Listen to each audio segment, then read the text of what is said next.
Hola. Hola, profe. Profe. Hola. Entonces, ¿retomamos o no? Los veo hoy como perezosos, como no sé, como que no quieren la cosa. Y la clase de hoy apenas tiene 75 diapositivas, entonces, mejor dicho. Vamos a ver hasta dónde llegamos. ¿Listo? Bueno, chicos, entonces, ya teniendo claro todo este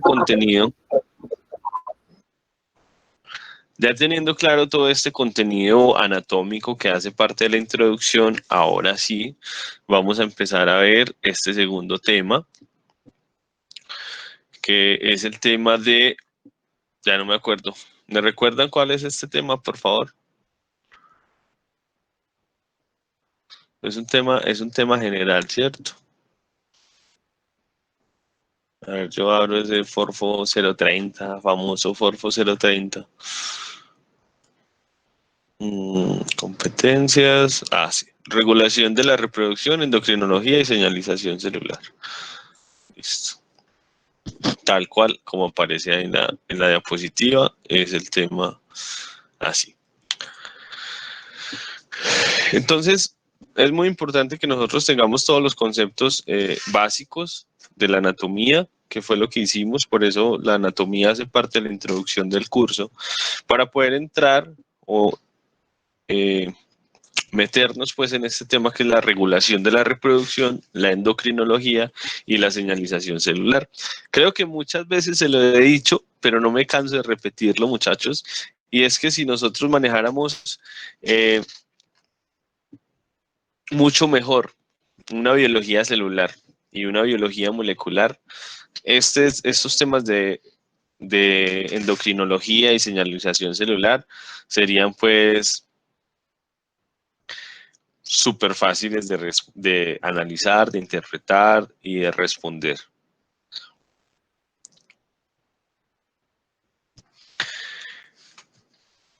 Les recuerdo, esto generalmente, pues, en los semestres que he enseñado fisiología animal, no en zootecnia, pero sí en biología, eh, siempre inicio con esta diapositiva y es hablando de homeostasis.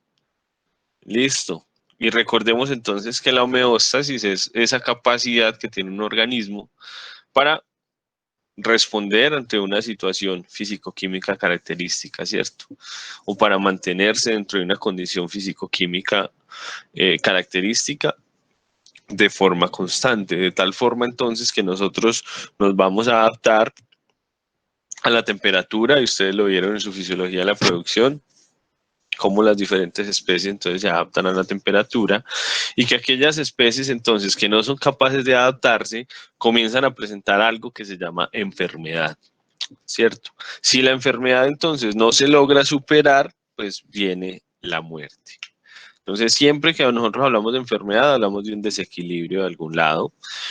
Eh, y acá en el sistema reproductivo, pues vamos a ver lo mismo. Vamos a ver una homeostasis a nivel pues, del órgano reproductivo, de las estructuras que conforman el tracto reproductivo, tanto del macho como de la hembra, y cómo entonces este va a estar regulado por otros sistemas, como lo son el sistema nervioso y el sistema endocrino, generando entonces todo ese proceso homeostático. Recordemos entonces, hay una homeostasis pues que podemos definir sistémica o, ¿cierto? O sea, para cada uno de los tractos, ya sea el macho o de la hembra, va a haber una homeostasis, pero adicionalmente, pues no podemos pensar que un individuo solamente el tracto reproductivo, sino que es un organismo. Entonces debemos tener un organismo que debe tener esa capacidad de homeostasis. Y aquí hay algo que es muy importante. Cuando la homeostasis en el organismo falla, pues nos va a fallar la homeostasis en un sistema. Y algo que se ha discutido durante muchos años es que las especies animales, diferente a nosotros los humanos, siempre cuando tienen una falencia, lo primero que suprimen es su función reproductiva. ¿cierto? Ellos siempre lo primero que suprimen es la función reproductiva. Un animal flaco no queda gestante, un animal demasiado gordo no queda gestante, un animal enfermo no queda gestante. Muy diferente a los humanos, ¿cierto? Que los humanos, aunque tenemos unas condiciones reproductivas bastante deplorables, pues quedamos fácil, nos reproducimos casi que muy fácilmente, ¿cierto? Ok, y aquí debemos hablar también de la homeostasis a nivel celular. Entonces, ¿cómo vamos a tener entonces esa regulación? Homeostasis del organismo hacia las células, homeostasis del organismo hacia los sistemas y pues obviamente esos sistemas estarán conformados por tejidos, esos tejidos por células, entonces vamos a ver cómo hay una interacción obviamente. Si tenemos una afectación a nivel tisular o a nivel celular, pues se va a comenzar a afectar todo. Entonces, aunque si nosotros bien pudiésemos hablar de una homeostasis general, pues podemos separar y empezar a discutir a nivel de célula, de tejido, de sistema o de individuo, cómo es que ocurren estos mecanismos homeostáticos. Para la clase, entonces vamos a discutir un poco sobre la homeostasis del organismo, ¿cierto? Como todos estos fenómenos, pues, de autorregulación. Y vamos a discutir también esta parte de homeostasis celular. Esta homeostasis celular es lo que les decía que ustedes manejarían a la perfección si tuvieran en su contenido o si vieran en su contenido un curso de biología molecular. Bueno, entonces acá vemos algo pues de alteraciones, no voy a profundizar mucho en esto porque no es como el objetivo. Pero bueno, cuando empezamos a hablar de cómo se controla a nivel sistémico esta homeostasis, tenemos acá dos participantes, que son, uno, el sistema endocrino, dos, el sistema nervioso. O sea, esto es un repaso de fisiología, ¿sí o sí?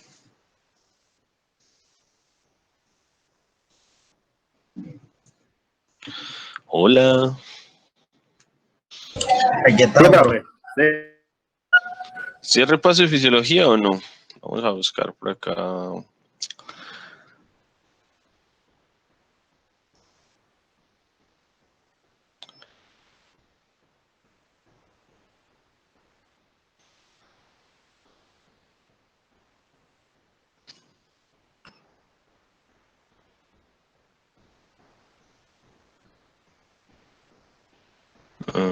Open on your tab.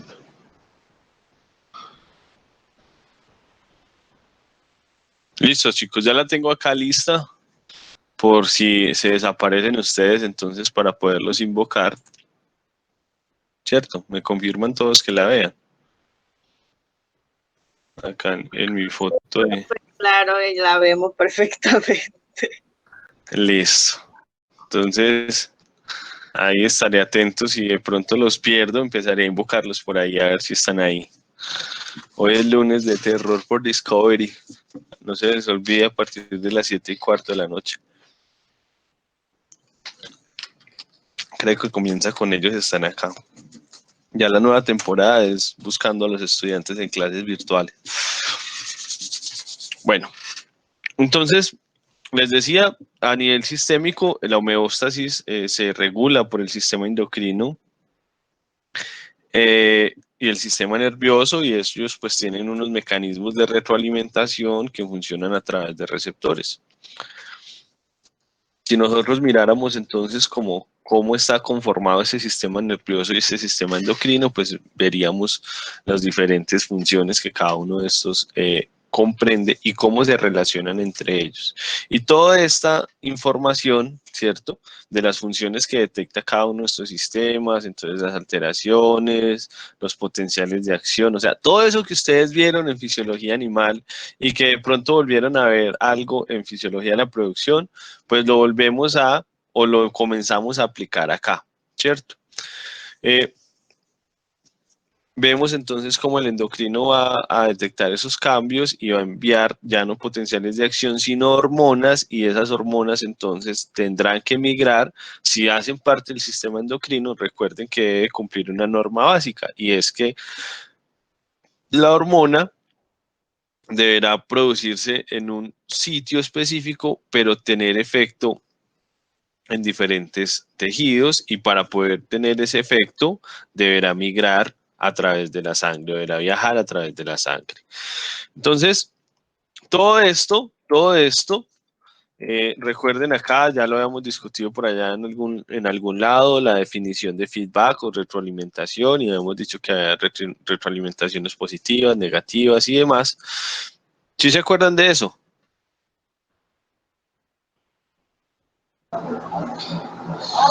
Sí, profe. ¿Segura? Que le dijera. Sí. Ok, listo. Yo le creo a Celia. Yo siempre le creo a Celia. Bueno, Celia, sigamos. Entonces, aquí vemos cómo tenemos la famosa retroalimentación o feedback positivo, ¿cierto? Que es cuando la respuesta pues potencia el estímulo, o la negativa, cuando la respuesta invierte el estímulo original. Y vemos entonces el famoso ejemplo de la hipófisis con la T3, la T4, bla, bla, bla. Y aquí vemos, por ejemplo, una retroalimentación. Esta sería una retroalimentación de tipo negativo. Esta sería una retroalimentación de tipo positivo, como lo es pues el proceso de descenso de la leche. Vea yo cómo tomo ejemplos de mecanismos que ustedes desde su fisiología animal y desde su fisiología de la producción ya deben manejar. ¿Sí me hago entender? No estoy hablando todavía nada, absolutamente nada de reproducción, ¿cierto? Solamente estoy haciendo pues como el repaso, recordando las bases que ustedes deben tener para poder desarrollar este curso de reproducción. Dirán que siempre miro para allá, pero es que los tengo es allá, o sea, tengo dos pantallas y siempre los miro es hacia allá para poder estar pendiente acá de la presentación y por el otro lado pues de ustedes. Entonces por eso siempre que me ven mirando mucho hacia ese lado. Ok, entonces retroalimentación negativa, retroalimentación positiva. Aquí hay un mundo pues de información que, si bien ustedes debieron haber desarrollado en fisiología animal, pues deberán entonces acá volver a buscar esos apuntes y volver a repasar para poder entender todo el mecanismo que vamos a ver a continuación.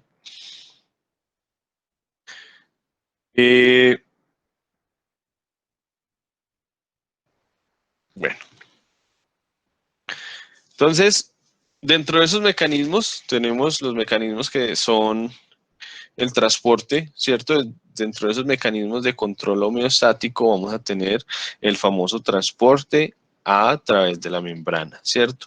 Recordando cómo el transporte a través de la membrana pues está basado en procesos de difusión, de ósmosis, y el famoso, que pues estos dos comprenden ese transporte pasivo, y tenemos el famoso transporte activo, ¿cierto? En el cual pues se requiere de energía. Pero también, entonces, en ese transporte a través de membrana, comenzamos a hablar de un proceso que se llama señalización. ¿Alguien se acuerda qué es la señalización celular?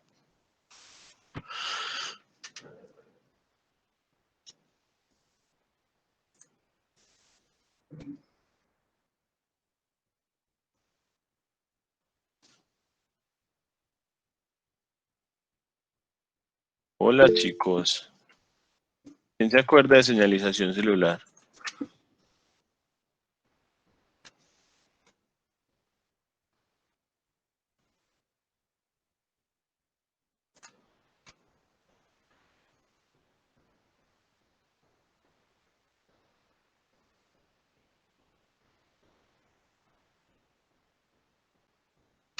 Chicos,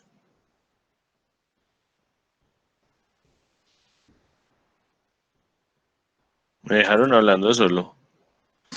Profe, repita la pregunta. Aquí estamos, profe. Señalización celular. Sí, sí, se acuerdan entonces cómo ocurren estos procesos de señalización celular.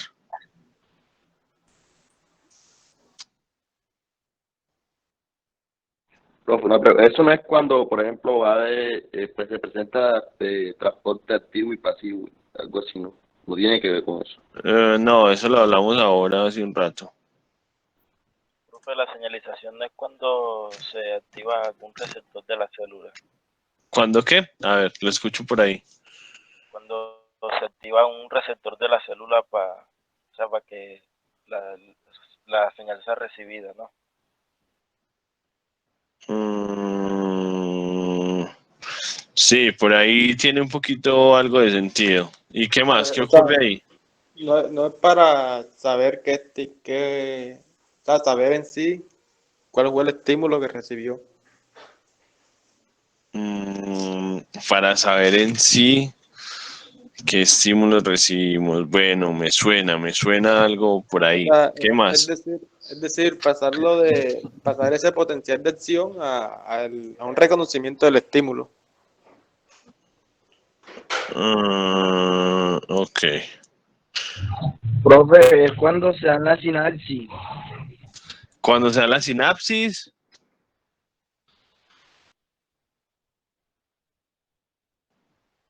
Sí, profe, cuando hay un potencial de acción que se convierte y eso manda la señal al cerebro y ocurren varias sinapsis y eso.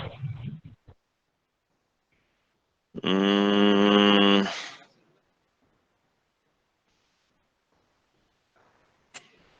bueno, más o menos me suena la cosa, pero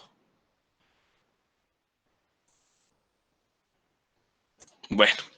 Entonces, obviamente, pues la señalización es la forma en cómo las células se comunican entre ellas, si me hago entender. Y vamos a tener diferentes tipos de tejidos que van a estar asociados a otros, es decir, hablamos del sistema nervioso, pero también hablamos del sistema endocrino. Y decíamos que este sistema endocrino entonces permite la liberación de unos compuestos que llamamos hormonas. Vean que todavía no hemos hablado nada de reproducción. Unos compuestos que se llaman hormonas, que son producidas entonces en una glándula, que será la que produzca esta hormona, que viajan a través del torrente sanguíneo y que van a llegar entonces a unas células objetivo o células diana, se llaman así, ¿cierto? En esas células diana, como lo dijo un compañero, pues se necesita saber qué va a pasar, o sea, cuando llega esa hormona, pues cómo esa hormona va a generar un efecto. Y ese efecto es, o sea, ese efecto que se puede llegar a lograr, se logra, perdónenme la redundancia, a través de un proceso de señalización. Entonces, aquí vamos a encontrar una señal que ya no es el famoso potencial de acción como lo veíamos en fisiología a través de la sinapsis, ¿cierto? Sino que va a ser pues un ligando. Bueno, en sinapsis también hablamos de ligandos y receptores, pero bueno, digamos que esto es un poquito diferente. Entonces, vamos a tener ese ligando que se va a unir a un receptor y que ese receptor entonces va a tener pues un efecto dentro de la célula. Dentro de esos procesos de señalización tenemos dos. El principal son aquellos receptores tipo canal o llamados entonces canales unidos al ligando, en el cual pues tenemos una membrana que es una, o sea, perdón, una proteína que está en la membrana celular y que cuando a esa proteína se une una señal, es decir, se une un ligando, entonces se va a activar y va a permitir el transporte de iones. Y ese era el ejemplo pues que veíamos normalmente en la sinapsis. Ese transporte de iones generaba que la membrana se comenzara a despolarizar y finalmente entonces se llegará al potencial umbral para generar un potencial de acción. ¿Sí se acuerdan de eso?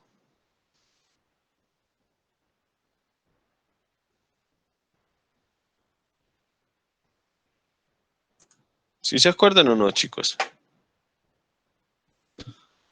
Bueno, y ahora tenemos entonces los receptores asociados a una proteína G.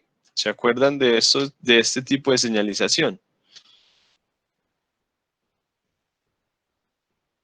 ¿Me confirman si se acuerdan, por favor?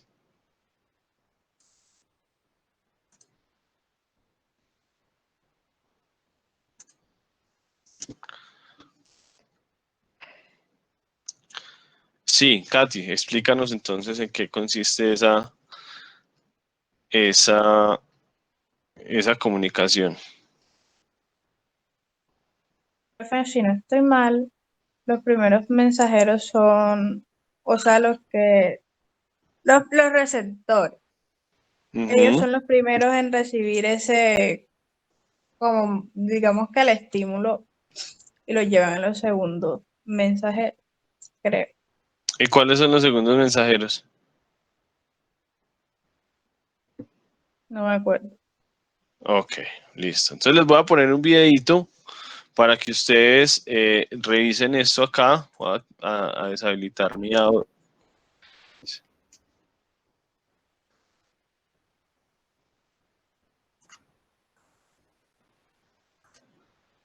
Algo así, lo que pasa es que ustedes están muy metidos en sinapsis y quiero que cambien ese chip de hablar de sinapsis y comiencen a mirar otro tipo de tejidos y cómo estos tejidos pueden interactuar.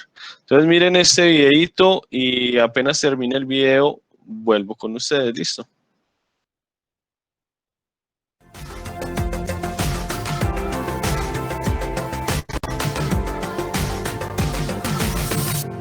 Los fosfolípidos de las membranas celulares se convierten en segundos mensajeros por la acción de varias enzimas que se regulan como respuesta a las señales extracelulares. En la mayor parte de las células eucariotas, un grupo de enzimas denominadas fosfolipasas se encargan de hidrolizar a los fosfolípidos. Cada uno de los 4 tipos de fosfolipasas corta a los fosfolípidos en diferentes sitios, generando así distintos productos que se comportan como segundos mensajeros. Cuando un receptor acoplado a proteína G capta un estímulo, dicho receptor, unido con el ligando, activa una proteína G heterotrimérica. La subunidad alfa de la proteína G, unida al GTP, activa la enzima fosfolipasa C-beta o PLC-beta, cuyo sustrato es el fosfolípido fosfatidil-inositol 4,5 bifosfato o PIP2.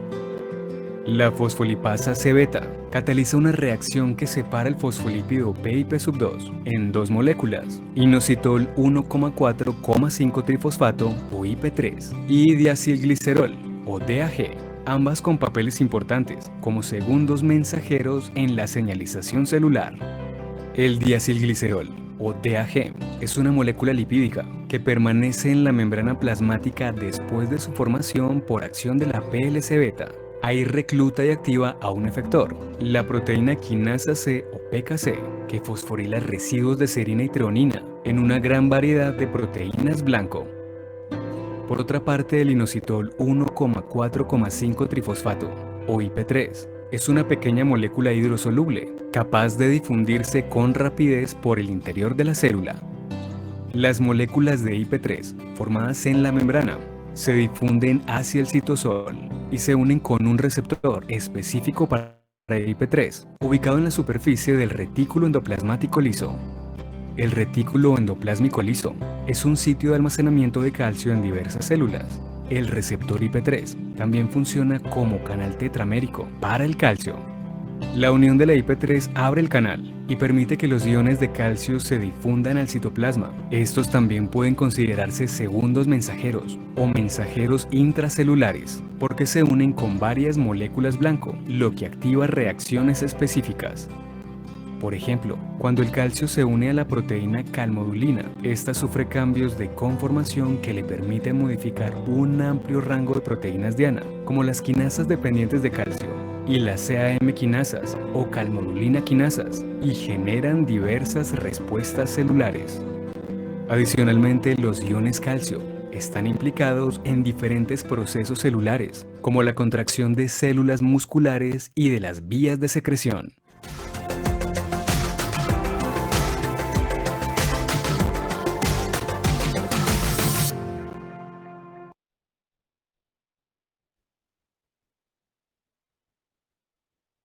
Ok, chicos, ¿cómo lo vieron entonces? ¿Entendido, cierto? Clarísimo.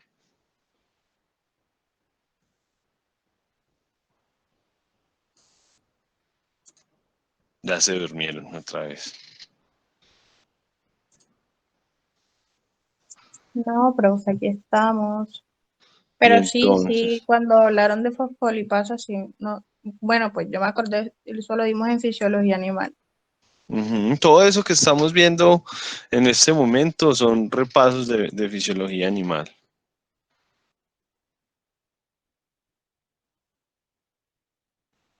O sea, acá no estamos viendo pues nada nuevo.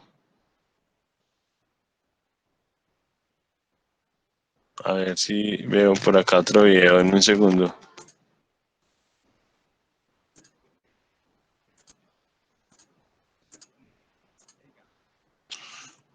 Listo, les voy a poner este otro video. También para que vuelvan y lo vean. Listo. Porque me parece, yo se los puedo explicar, pero me parece que si ustedes ven el video es mucho más dinámico, lo van a entender mucho mejor. Entonces por eso prefiero que vean el videito. Dura 5 minuticos y ya en 5 minuticos seguimos.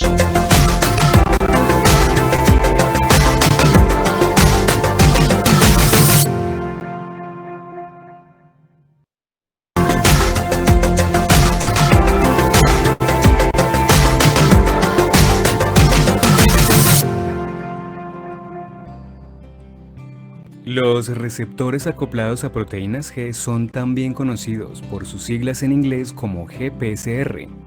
Los miembros de la familia de receptores acoplados a dicha proteína son proteínas transmembrana, que contienen 7 hélices que atraviesan la membrana celular. Se han identificado más de 1000 GPCR en organismos como levaduras, plantas y mamíferos, que en conjunto regulan un espectro extraordinario de procesos celulares. Los ligandos naturales que se unen con receptores acoplados a proteína G incluyen un grupo diverso de hormonas, neurotransmisores, derivados del opio, quimioatrayentes, odorantes y saborizantes, moléculas detectadas por los receptores olfatorios y gustativos que inducen los sentidos del olfato y el gusto. La unión del ligando al dominio extracelular induce un cambio conformacional que permite al dominio citosólico del receptor activar una proteína G unida a la cara interna de la membrana plasmática. Como consecuencia, el receptor unido con el ligando forman un complejo receptor-proteína G. Las proteínas G reciben su nombre porque se unen con nucleótidos de guanina, sea GDP o GTP. Se describen como heterotriméricas porque todas ellas poseen 3 subunidades polipeptídicas diferentes, llamadas alfa, beta y gamma. El sitio para la unión con un nucleótido de guanina se encuentra en la subunidad G-alfa. Las proteínas G heterotriméricas se mantienen unidas a la membrana plasmática mediante cadenas de lípidos que se unen en forma covalente con las subunidades alfa y gamma. La interacción de un ligando con el receptor induce un cambio en la conformación de la subunidad alfa de una proteína G, con lo que se libera GDP, guanosina difosfato, y luego se une una molécula de GTP. Mientras permanece en estado activo, un solo receptor puede activar varias moléculas de proteína G, lo que representa un medio para la amplificación de la señal. La sustitución de GDP por GTP, después de la interacción con un receptor acoplado a proteína G activado, causa un cambio en la conformación en la subunidad G-alfa. En su conformación, unida con GTP, la subunidad G-alfa presenta una baja afinidad con G-beta gamma, por lo que se disocia del complejo. Cada subunidad G-alfa, separada de la subunidad G-beta gamma, unida con GTP, está libre para activar una proteína efectora, como la denominada adenilato ciclasa. En este caso, la activación del efector conduce a la producción del segundo mensajero AMP cíclico. A su vez, los segundos mensajeros activan una o más proteínas celulares de señalización. Se dice que una proteína G está encendida o activada cuando una subunidad alfa está unida a GTP. Las subunidades G-alfa pueden desactivarse a sí mismas gracias a que poseen una débil actividad GTPasa, que genera la hidrólisis de GTP a GDP y fosfato inorgánico. Lo anterior les permite a las subunidades G-alfa hidrolizar lentamente el GTP unido y desactivarse a sí mismas. Sin embargo, la terminación de la reacción se acelera por los reguladores de la señalización de proteína G RGS. La interacción con una proteína RGS aumenta la velocidad de hidrólisis de la GTP. Lo anterior genera un cambio conformacional que causa un aumento en la afinidad por la subunidad gamma. Así, después de la hidrólisis del GTP, la subunidad G-alfa se disocia del efector y vuelve a unirse a la subunidad beta-gamma para volver a formar la proteína G heterotrimérica inactiva. Si el receptor continúa estimulando, puede continuar activando proteínas G. Para prevenir la estimulación excesiva, es necesario que se bloqueen los receptores para que no continúen la activación de las proteínas G. Para recuperar la sensibilidad a estímulos futuros, el receptor, la proteína G y el efector deben regresar a su estado inactivo.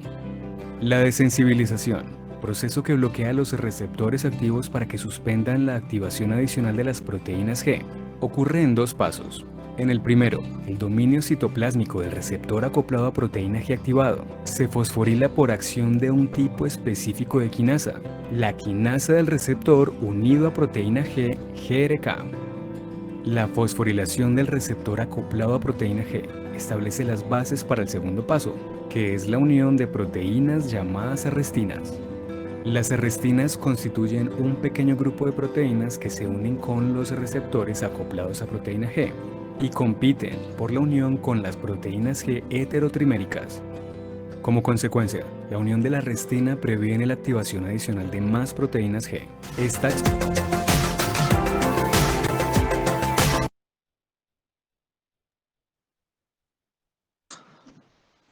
A ver, chicos, entonces, ¿cómo les fue con ese otro video? ¿Ya todo más claro o sigue estando muy confuso?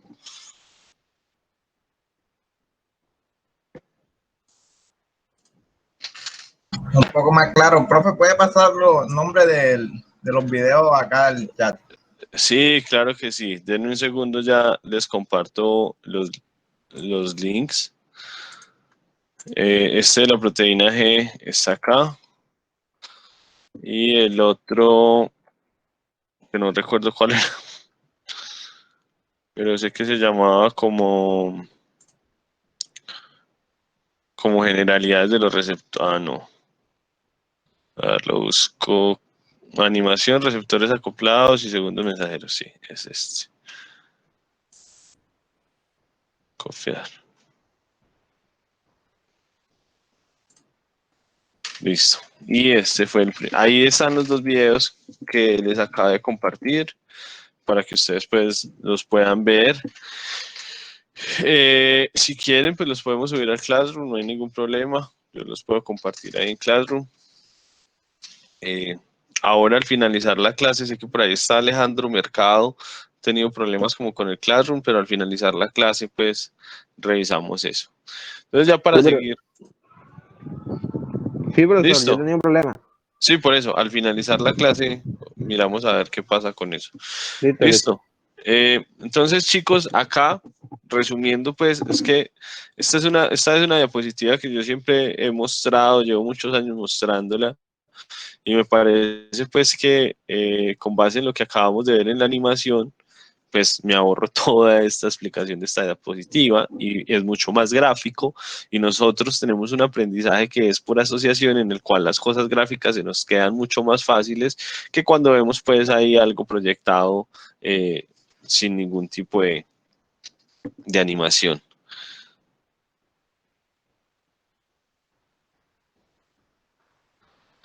Listo. Entonces, voy a avanzar acá. Hay otros mensajeros, ¿cierto? Como el GMP, bueno, que permiten entonces tener como una comunicación, pero el más común, ustedes ya lo vieron ahí en los 2 videos, pues dentro de los sistemas de señalización, uno de los más comunes es el de los mecanismos ligados a la proteína G. Y quiero que ustedes digan, bueno, ¿y esto para qué sirve en reproducción? Porque aquí algo muy importante es que no solo la cháchara que yo vengo y hablo, pues es lo que se debe incluir, sino que ustedes deben ir haciendo ese análisis, bueno, ¿y esto para qué me sirve? ¿En dónde voy a tener funcionalidad? ¿Qué mecanismo funcionará a través de proteína G? ¿Cuál es la naturaleza de las hormonas que vamos a ver? Y eso es lo que quiero que aclaremos en esta clase.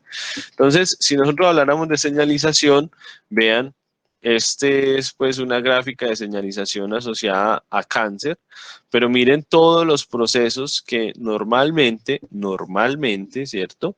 Están ocurriendo en una célula donde interactúan diferentes hormonas, diferentes neurotransmisores, diferentes compuestos, diferentes iones. Entonces vamos a tener acá una serie de receptores y miren cómo solamente acá una partecita de estos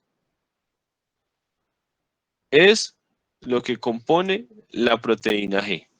Listo, el receptor ligado a proteína G. El resto de mecanismos ni siquiera los hemos discutido.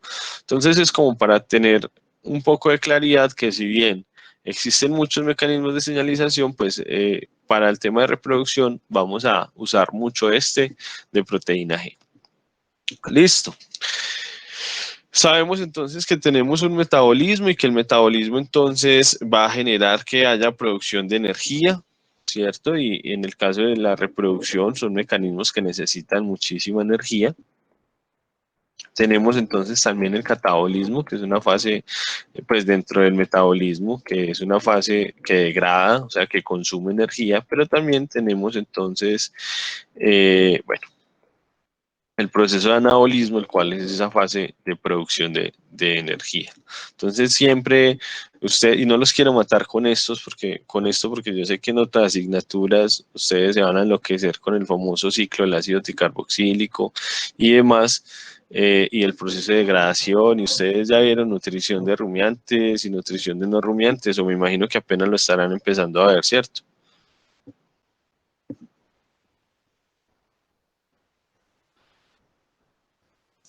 Exacto. Y entonces me imagino que ahí les trabajarán mucho este tema de anabolismo, catabolismo, de transformación de la energía y demás, ¿cierto? Lo mismo en fisiología de la producción, me imagino que hablarán mucho de eso. Entonces no quiero pues como estresarlos más con este tema. Solo que me interesa que ustedes lo tengan presente, que acá debemos ir integrando todos esos conceptos básicos que veníamos mirando, la bioquímica, la biología y demás, para ya hacerlo un poco más aplicado.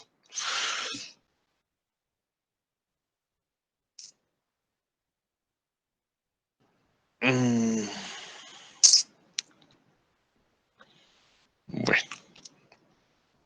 esto no. Ahora sí. Entonces, dentro de ese metabolismo que ya discutimos pues de forma muy somera, por decirlo así, o muy superficial, para tratar de introducirlos a ustedes a este tema de regulación del sistema de regulación endocrina del sistema reproductivo.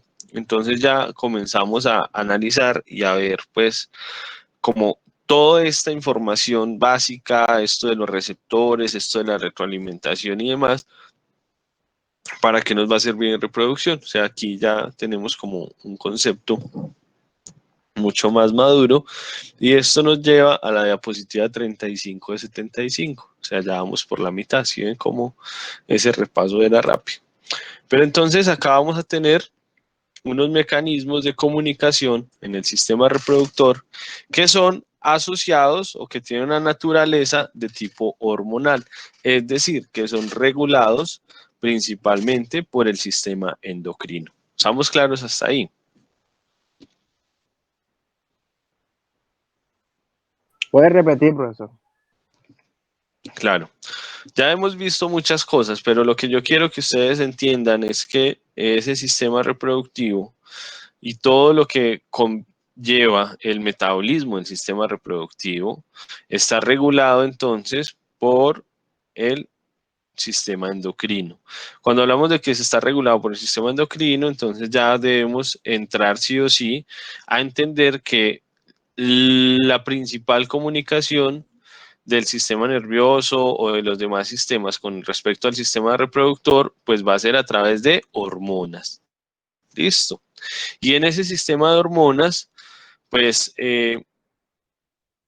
vamos a tener diferentes efectos, vamos a tener una homeostasis, ¿cierto? Una homeostasis a nivel pues, de tejidos, vamos a tener una respuesta a estímulos externos, Ahí hablan pues de la adrenalina y demás, pero al nivel del sistema reproductivo entonces vamos a tener unas respuestas y obviamente pues todo lo que sea los procesos de ciclicidad que, que estén asociados con el sistema reproductivo pues van a estar entonces allí organizados a través de hormonas.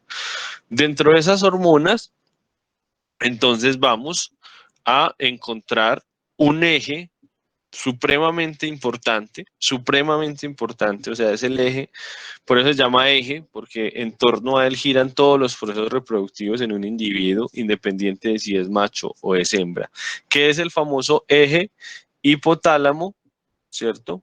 Hipotálamo, eje hipofisiario y eje gonadal, o sea, el famoso eje hipotalámico, hipofisiario, gonadal. ¿Alguna vez lo habían escuchado en fisiología?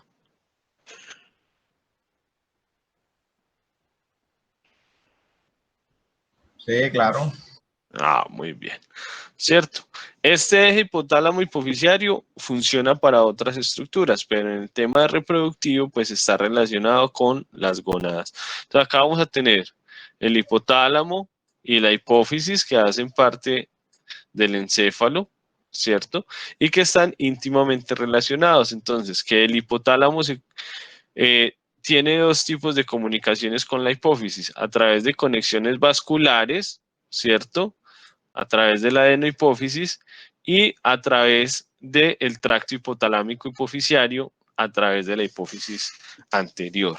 Y es por eso que llamamos hipófisis anterior o qué otro nombre recibe esta hipófisis.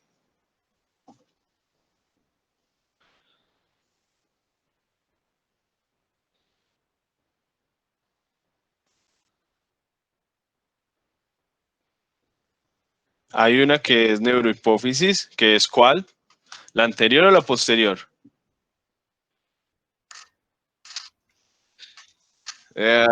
Ok. Tienes un 50% de probabilidad de acertar y otro 50% de probabilidad de errar. ¿Cuál crees que fue tu respuesta? ¿Correcta o errada?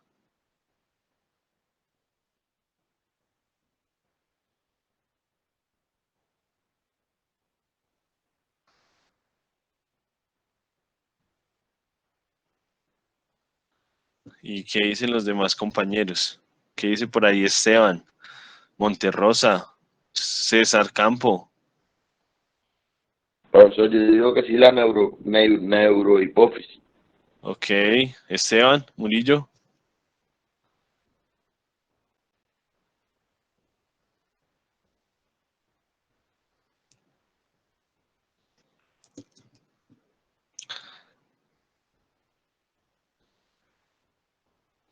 Esteban Murillo, ¿ya sacamos la ouija o qué?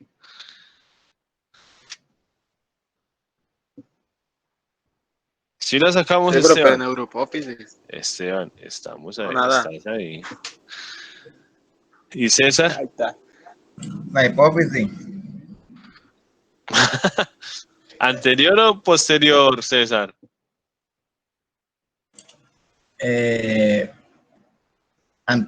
Posterior, perdón. ¿La posterior es cuál?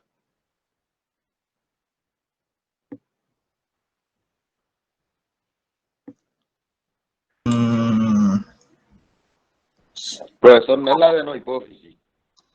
Algo así, ¿no? Ah, pero si usted acaba de decir que era la neurohipófisis Monterrosa. No, la anterior Sí. es la... Sí, sí, sí. Sí, que pero no dijo nada Monterrosa.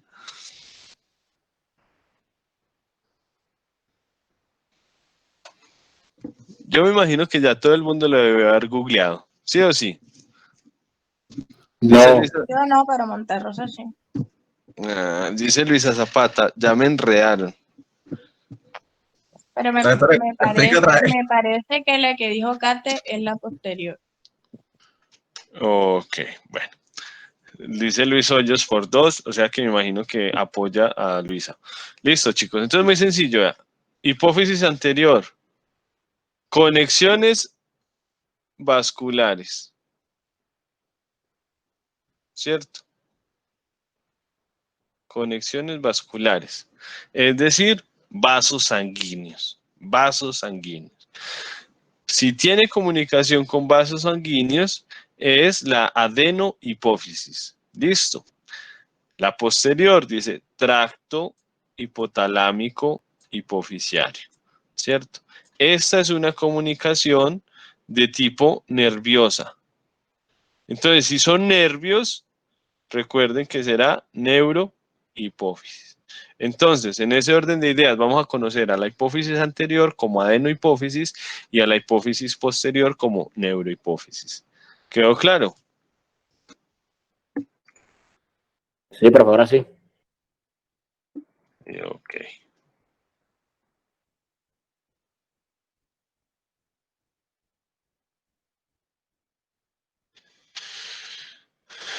Neurohipófisis o hipófisis.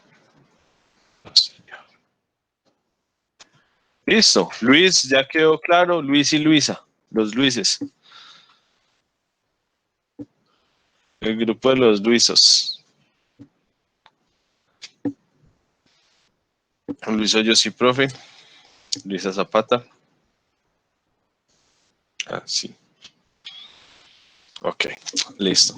Entonces, hasta acá no hemos salido de la cabeza, ¿cierto? Estamos todavía en el encéfalo. Entonces, el hipotálamo se comunica con la hipófisis, ya sea hipófisis anterior o hipófisis posterior. Listo. Generalmente, entonces, el hipotálamo produce una hormona que se conocerá como GnRH. Listo. ¿Y qué significa? Porque esto es una sigla. Esto significa hormona, esto es una sigla en inglés, hormona liberadora de gonadotropinas. ¿Listo? Hormona liberadora de gonadotropinas o NRH. Listo, ahí lo puse en el chat. Entonces, si el hipotálamo produce GnRH, o sea, hormona liberadora de gonadotropinas, entonces esa hormona va a ir a la hipófisis, ¿cierto? Va a ir a la hipófisis. ¿A cuál hipófisis? ¿A cuál de las dos? Pues a la hipófisis anterior, ¿listo? O sea, a la adenohipófisis, y va a estimular que la hipófisis entonces produzca y libere, obviamente, produzca y libere estas dos hormonitas muy lindas, ellas muy queridas, llamadas FSH y LH. Obviamente son siglas, entonces la FSH se llamará hormona folículo estimulante, ¿cierto? Y la LH se llamará entonces hormona luteinizante. Listo. Qué cosa que se los estoy escribiendo ahí por el chat para que después no tengan confusión en la escritura.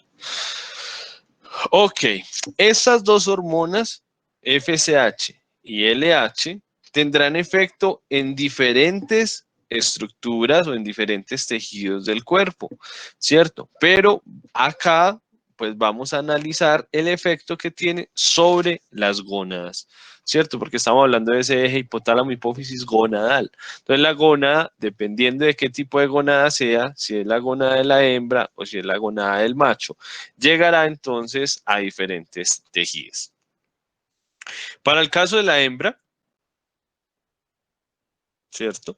Nosotros vimos primero anatomía de la hembra, entonces vámonos para la hembra, pues llegará a la gónada. ¿Cuál es la gónada? El ovario, ¿sí o sí? El ovario.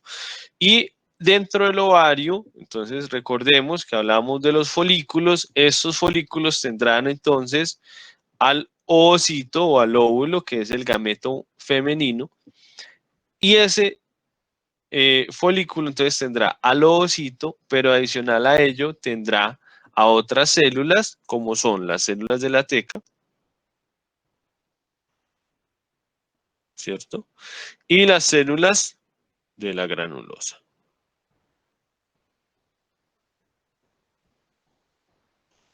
Listo.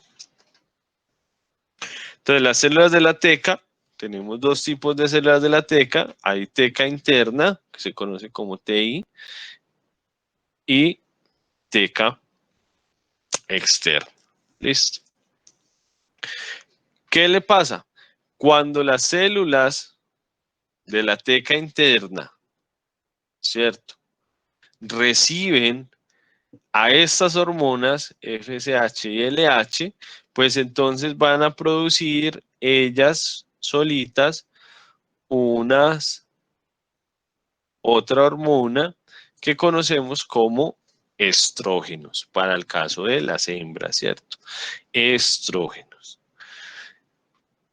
Sin embargo, acuérdense que nosotros ahorita le explicábamos a Katherine que posterior a la ovulación se forma un cuerpo lúteo. Yo les dije, ese cuerpo lúteo se forma a partir de las células de la teca interna, sí o sí, y de las células de la granulosa, y ambas conforman el cuerpo lúteo. Y ese cuerpo lúteo produce una hormona que se llama progesterona.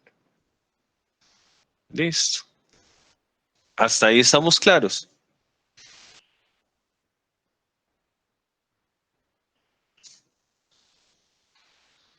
Hasta ahí estamos claros. Sí, profesor. ¿Qué dice Camila? Hoy no hemos escuchado a Camila.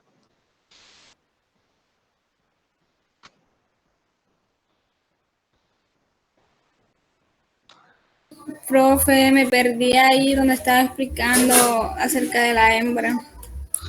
¿En qué te permiste?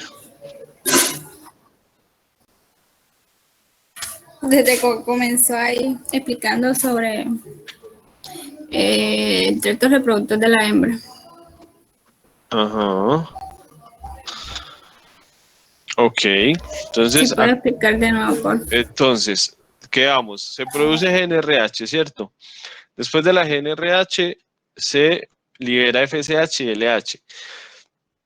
Y estas dos hormonas irán al ovario y estimularán la producción de estrógenos,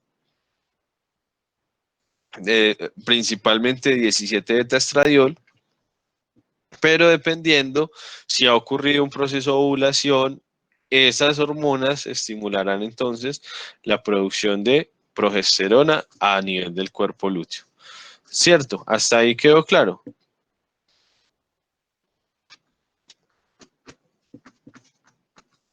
Sí, profe. Listo. Bueno, entonces ahora vamos con el macho. El macho también no tiene células de la teca ni células de la granulosa, pero sí tiene otras células.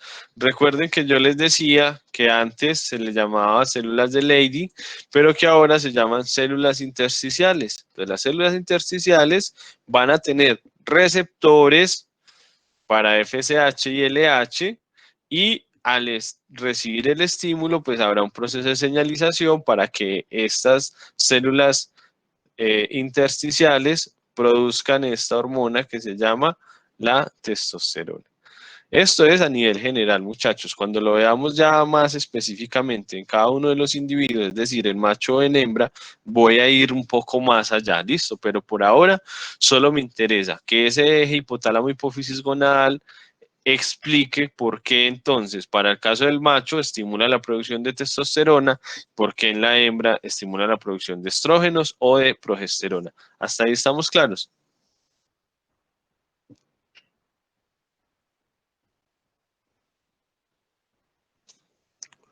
Sí, señor.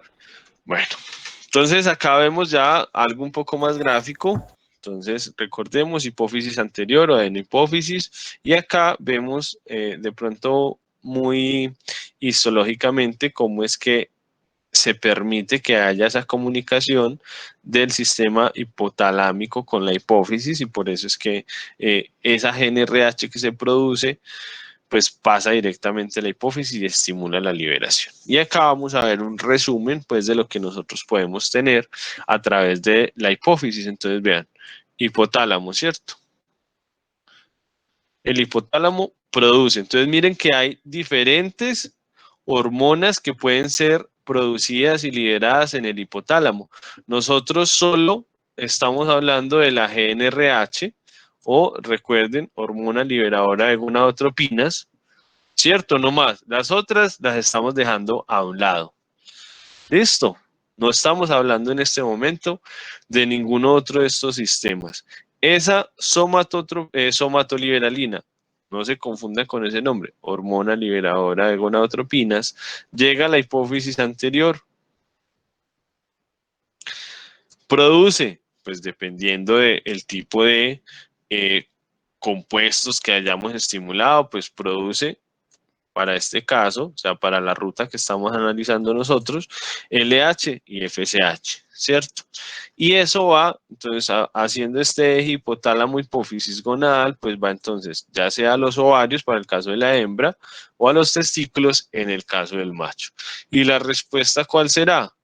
Pues la producción de estrógenos para el caso de la hembra principalmente, y de andrógenos para el caso del macho. Progesterona, entonces decíamos que era en el caso de que hubiese la presencia de un cuerpo lúteo en la hembra. Ya estas hormonas, estrógenos, andrógenos o progesterona, pues irán entonces a unas células o unos tejidos diana, ¿cierto? En donde inducirán o tendrán un efecto pues diferente. Sí o sí, hasta ahí estamos claros. Eso, pues sí, claro, generará entonces un feedback que ya puede ser positivo o negativo, dependiendo de lo que se esté analizando, pero hasta acá quiero que esté claro el eje hipotálamo, hipófisis, gonadal. ¿Está claro?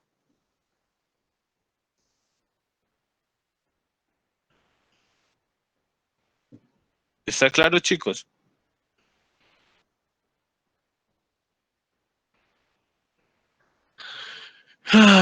César, Jesús. Bueno. Profe, póngale el canto al gallo otra vez para ver. Va a tocar poner el canto al gallo otra vez porque eso está mejor dicho.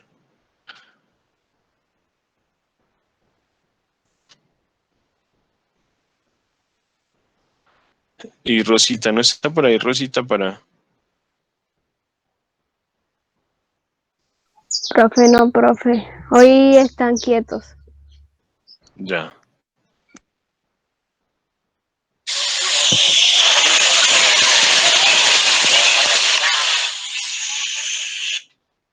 Bueno, qué mal con esos gallos.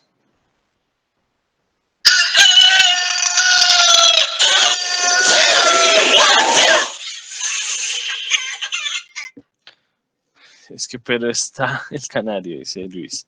Bueno, chicos, esto difiere un poco, muchachos, porque yo sé que muchos de ustedes vienen de ver fisiología de la producción, ¿cierto? ¿Cuántos terminaron de ver fisiología de la producción el semestre pasado?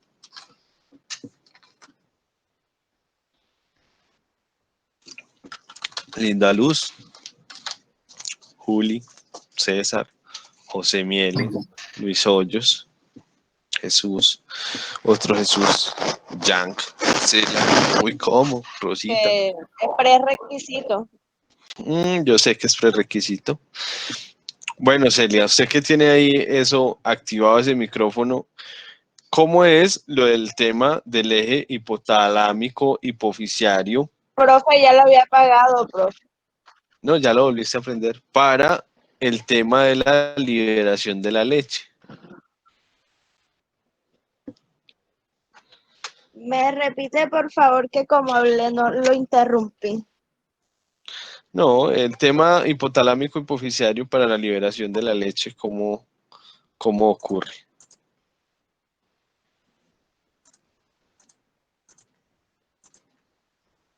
Profe, no lo recuerdo.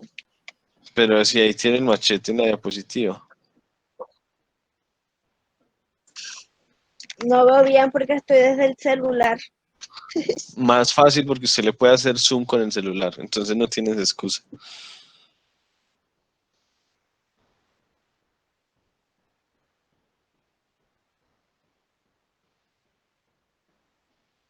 Uno desde el celular les tira así con los deditos y agranda la imagen y es muy bacano. Entonces, cuéntanos.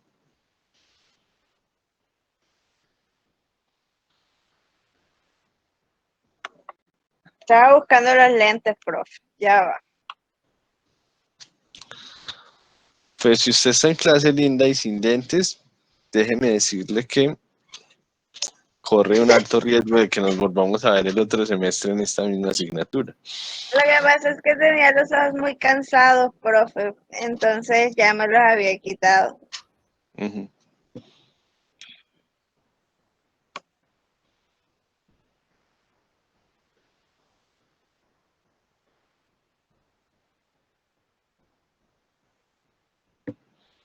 Listo, Linda, ya, dizque Linda, estaba pensando en Linda, que es la otra que también está desde celular. Celia, ya. Nada, profe. Entiendo, bueno. Le voy a colocar un 0 en participación el día de hoy por eso. ¿Está bien? Profe, pero ¿por qué es así? Yo que le he respondido toda la clase, a mí que me va a poner 0, los demás que andan dormidos, ellos no, ey, barro yo. Así es la vida. Es triste y cruel. Listo, Linda, está por ahí. Que era la que la clase pasada también estaba desde celular. Sí, profe. Ok, entonces cuéntanos sobre la pregunta que acabo de hacer.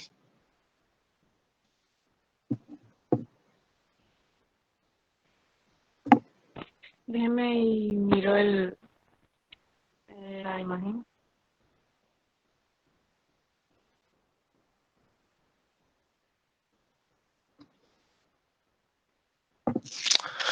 Turu, tu, tu, tu.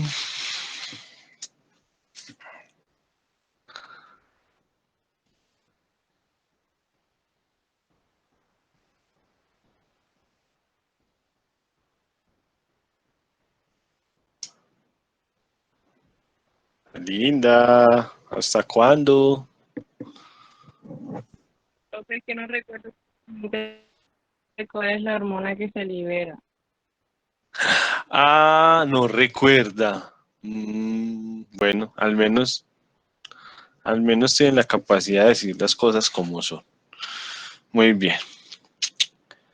Listo, chicos. Entonces, lo que ustedes deben tener claro, pero veo que como que tampoco lo tienen, es que para el caso de la producción de leche, el proceso, si bien tiene un eje hipotálamo hipoficiario, es diferente porque acá este eje hipotálamo, primero pues el hipotálamo es el que produce la oxitocina, ¿cierto? Pero la oxitocina es almacenada en la hipófisis posterior, es decir, en la neurohipófisis, ¿cierto? Y esa neurohipófisis, pues entonces, luego, posteriormente, con unos estímulos, va a liberar la oxitocina, que la oxitocina finalmente pues va a la célula diana o a la tejido diana, que es la glándula mamaria, y estimula entonces la liberación de la leche, o lo que se conoce pues como tradicionalmente o en el campo como la bajada o el descenso de la leche. Listo. Entonces miren cómo, aunque muchos siempre colocan la lactancia, obvio, como un proceso reproductivo, pues aquí nosotros lo vamos a ver que no tiene nada que ver en ese hipotálamo, en ese eje hipotálamo hipófisis gonadal, adicionalmente porque ni siquiera funciona a través de la adenohipófisis, sino que funciona a través de la neurohipófisis. Y por eso muchos de ustedes pues se pueden confundir posteriormente a la hora de diferenciar estos procesos. Listo. Nosotros acá tenemos la famosa glándula pineal o epífisis. Esta glándula entonces es la encargada de la producción de melatonina. Esta glándula pineal se activa en ausencia de luz, o sea, en la oscuridad se produce melatonina y esa melatonina entonces está asociada al ciclo circadiano. ¿Alguien sabe qué es el ciclo circadiano?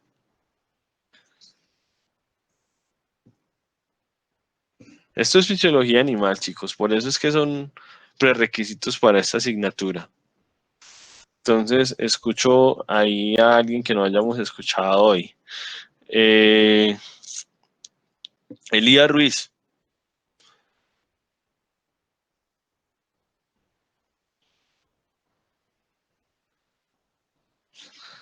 Bueno, esto es muy fácil, chicos. Uno reparte ceros acá a diestra y siniestra y vamos anotando. Entonces tenemos por acá Celia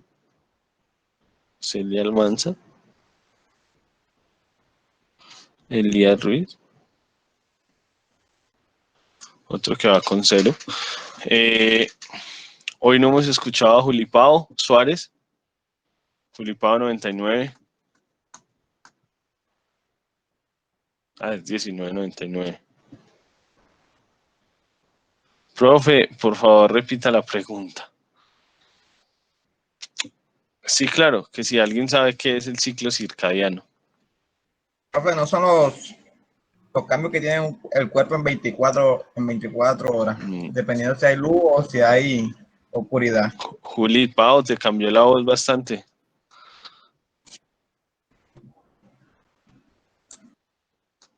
A ver, señorita Paola Suárez Martínez. ¿Sí es Martínez? Sí.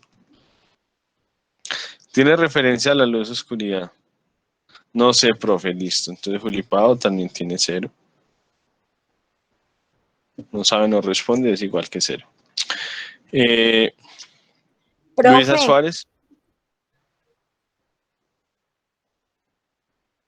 Luisa Suárez.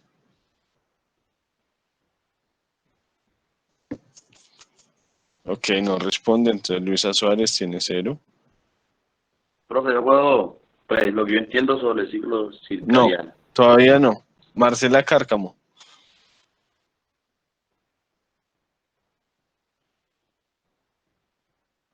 Marcela Cárcamo, segundo llamado.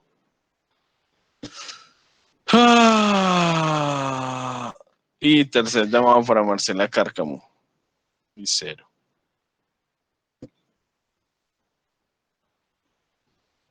Marcela, tú hoy pusiste micrófono, entonces te escuchamos. Luisa Suárez también, o sea, la participación, si se les está preguntando, debe ser con micrófono. Si no tienen micrófono, chicos, la recomendación es la siguiente. O busquen solucionar ese problema o cancelen la asignatura. Listo. Esa es la recomendación. O busquen solucionar el micrófono y todos de ahora en adelante van a empezar a participar por micrófono o por chat, dependiendo de cómo se haga la solicitud. Pero si no tienen micrófono, yo les recomiendo que cancelen la asignatura. Porque si tienen que hacer una exposición, si tienen que hacer un seminario o cualquier otra cosa y no tienen micrófono, pues desafortunadamente la calificación va a ser esa, 0. Entonces puede que suene demasiado horrible y que se quejen con el jefe de departamento, que digan que el profesor Carrillo los está obligando a cancelar o algo así, y en su momento entonces haré las justificaciones necesarias con el ente que sea, pero esa es la recomendación. Si no tienen cómo organizar eso, ya estamos en la 4ª semana del semestre. Si ustedes no han organizado eso, cancelen la materia, que todavía están a tiempo. Listo. Sigo. Ronald Puche.